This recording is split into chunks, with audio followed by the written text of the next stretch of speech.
महाराज श्री रामानुजाचार्य जी के 4 प्रमुख संदेश कुछ इस प्रकार हैं।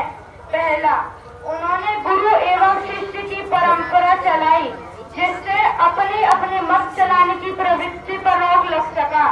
दूसरा, लिंग एवं जाति पर आधारित भेदभाव को रोका, जिससे लोक रक्षा हो सका। तीसरा, उन्होंने अपने मत का मंडन करने, दूसरों के मत का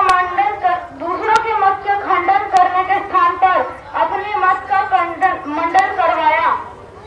यह 3 वचन हैं जिन पर मैं क्रमशः चर्चा करूंगा। श्री रामानुजाचार्य जी ने अपनी आरंभिक शिक्षा श्री यादव प्रकाश जी से प्राप्त की। श्री यादव प्रकाश जी के व्याख्यानों में महाराज रामानुजाचार्य जी सुधार एवं सुंदरता लाते थे। इस कारण से ईर्ष्यावश उनके गुरु ने बनारस की यात्रा पर उन्हें मरवाने का भी प्रयास किया, किंतु परमेश्वर ने व्यास दंपति का रूप धारण कर श्री रामानुजाचार्य जी को बचा लिया। जब रामानुजाचार्य जी को अपने गुरु द्वारा किए गए षड्यंत्र का पता चला, तब भी उन्होंने समाज में अपने गुरु का अपमान एवं तिरस्कार नहीं होने दिया। कुछ समय उपरांत श्री रामानुजाचार्य जी ने अपनी शिक्षा श्री वरदराज भगवान के अनन्य भक्त श्री कांचीपूर्ण जी से प्राप्त की। कांचीपूर्ण जी महाराज शूद्र जाति के थे, इसलिए जैसे ही रामानुजाचार्य जी की धर्म पत्नी को यह बात पता चली, उन्होंने रामानुजाचार्य जी के गुरु का अपमान एवं तिरस्कार किया। इस बात का पता चलने पर श्री रामानुजाचार्य जी ने अपने गृहस्थ जीवन का ही परित्याग कर दिया। श्री रामानुजाचार्य जी ने महाराज श्री 108 श्री यमुनाचार्य जी से भी अपनी शिक्षा प्राप्त की।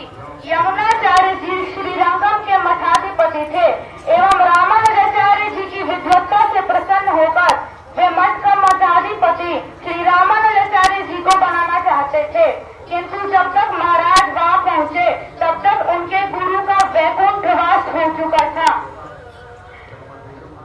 तब उन्होंने शमशान भूमि पर अपने गुरुदेव को मृत देखकर उनकी 3 उंगलियां टेढ़ी देखी।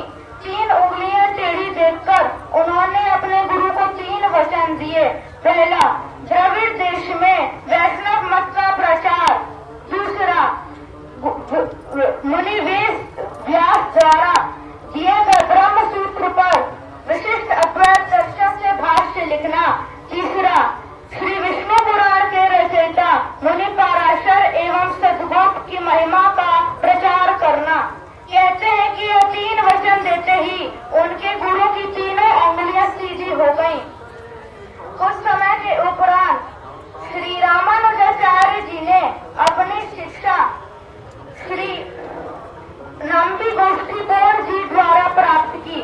नाम्बी गोष्ठीपूर्ण जी बहुत ही विद्वान संत थे।